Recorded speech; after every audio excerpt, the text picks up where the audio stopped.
Hey, what's up, everybody? This is Charles Advance. I want to welcome you guys to another episode of the DREAMERSPRO show, where we cover everything from sports, hot topics, classic debates, entertainment, and we give you guys a fresh perspective on things and how we see it. We got a show that most likely going to piss off a lot of people. I don't give a damn. But before we get into it, please make sure you like the video and subscribe to the channel. Let me get into this topic here. As you guys know, JJ Redick and LeBron James started their own podcast called Mind the Game. My podcast with LeBron James and JJ Redick. Doing fantastically well. In no time, these guys are going to be at 800,000 to 1 million subscribers, and there's no big deal about it for two reasons. Number one, it's LeBron James, so there's that. JJ Redick also has some pull in the digital space. And, of course, it's a great show. From a basketball standpoint, X's and O's standpoint, is an excellent show. You can learn a lot. There's no question about that. No one is disputing that fact. But in the midst of that, there are also storylines and narratives. They don't run away from it. They don't shy away from it. As a matter of fact, the thing that people discuss the most is not the X's and O's, it's the storylines. That's the way media works. Sorry to break it to you, but that's how it works in news, sports, entertainment. Storylines are what grab headlines. That's what people click to watch and see. Most cases. Because that's what human beings like, for whatever reason. So what happened? JJ Redick and LeBron are talking about the playoffs and talking about how, the approach to a game and all of that. In the midst of their discussion, LeBron talks about his mindset when he's attacking teams in the playoffs, which was very, very interesting to listen to. He doesn't waste dribbles, waste time. And then he got to a point where he was talking about the physicality or lack thereof. And then he started complaining about free throws. And in the midst of that, JJ Redick basically says, this freaking guy, you of all people, to be complaining about free throws. And then for a quick second, it got a little bit awkward. I don't know if we can show LeBron's face, but it got pretty awkward when LeBron heard that. So that's the audio we want to focus on today. But before we even get into that, this video is brought to you by brand new sponsor Game Time, which is the sponsor of this video. Game Time Tickets is an authorized ticket marketplace of the NBA, which makes getting playoff tickets faster and easier than ever. For example, I'm super excited about the game between the Denver Nuggets and the Minnesota Timberwolves this Sunday. With Game Time Tickets, I can easily pick the best tickets for me.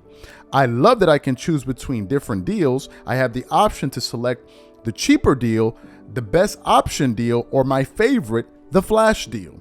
The flash deal gives me the option to find discounts that I can only find on Game Time. Once I select the ticket I want, I can view my seat. And it's not just restricted to the NBA. I can also look for the best ticket deals for other sports like football, baseball, or concerts, or comedy or theater shows. Included in my purchase, I also have a 24-hour return guarantee, a lowest price guarantee, event cancellation protection. So take the guesswork out of buying NBA tickets with Game Time.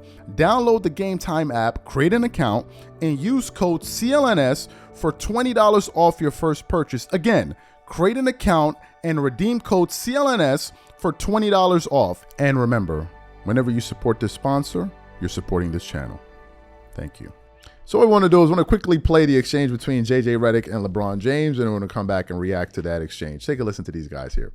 You can't have much fat on the court, and that's around time. I'm not coming out here trying to get in my bag. I'm not trying to come out here, doing between behinds, crossovers to get you off of me. If I'm in a pick and roll, you tell your big, you got to screen him. Yes, he's going to try to fight through it, but I need you to screen him. Get him up off of me for a little bit. And then if I'm in ISO situations, I know I can't around. It's quick moves. It's quick moves, one counter, and get to my spot, either all the way to the cup or get to my spot on the floor. Because if you play around with guys like that, they're gonna wear on you. They're going to keep their body on you. They're going to make it physical. In the playoffs, you're allowed to be a little bit more physical. Well, as I've seen in all the other series, in our series, it felt like a regular season game. But whatever, that's beside the point.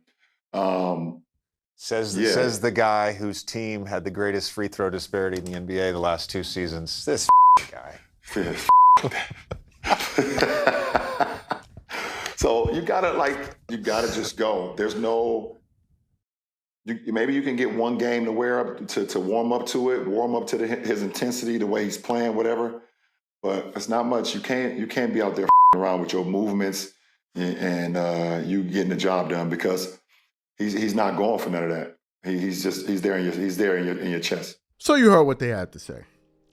It was hilarious listening to LeBron mention free throws when the Lakers are plus 1,000 on free throws, they're plus 1,000 free throw attempts or whatever it is, than the next team in the NBA. The free throw disparity is so great that Mike Malone actually said it in round one that the discrepancy between them and the Lakers is the distance between heaven and earth in terms of free throws. And LeBron is fully aware of that, excuse me. And for him to mention that anyway is confounding.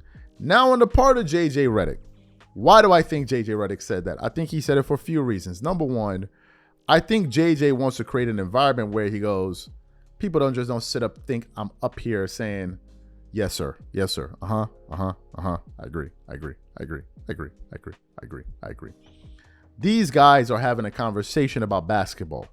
There are times when JJ Redick is drawing up plays on the clipboard, so they're talking basketball. Not like as if he's interviewing LeBron or he's like, LeBron, what do you think about X, Y, and Z topics today? They're talking back and forth. So you have that aspect of things. The other aspect, I believe, was they were like, bro, what all of the advantages and all of the stuff that you guys have? Really, bro, you're going to be up here talking about free throw disparity and lack of physicality and lack of calls and all of this. So like, really, son? Like, really, dog? Like, really? You want everybody? You want all the players? You want all the free throws? Like, what else do you want? That's what I believe JJ Redick was talking about. And to a lot of people, it was surprising. There were a lot of people that made content about it. Shout out to Ticket TV. He made a content about it. He made a video about it. Other people made shows about it, talking about it. Like, bro, you complain about free throws? Are you really kidding me? Right? So for LeBron to mention that, man, is like, bro, come on, like, stop. Like, let's just stop. Let's just stop. Instead of that, you should be focused on what the future of the Lakers is going to look like. And I want to quickly touch on something. Speaking about the future of the Lakers and their head coaching position, there's something I want to quickly touch on here. I wanted to share with you guys. I wanted to do a show about it, but now that we're here, I might as well mention it. So there's some names that the Lakers are looking to interview for their next head coach position. And those names are the following. Kenny Atkinson, I think he used to work with the Golden State Warriors. He was on their staff. David Aldman, James Boguero, and JJ Redick. JJ Redick may also be one of the people that they interview for the coaching job. Now, what happens if they hire JJ Redick? What would that look like? Well, I think that if they were to hire JJ Redick, what JJ Redick just showed in this particular clip is that at least he's willing to push back on LeBron James. At least. Or it will be a collaborative process. It won't be just LeBron dictating the terms to JJ Redick. Now, is JJ Redick going to get the position? I don't know. Could he get the position? You better believe it. Why? Because he wouldn't be the first time head coach. Steve Nash did it. Steve Kerr did it. Ime Udoka did it.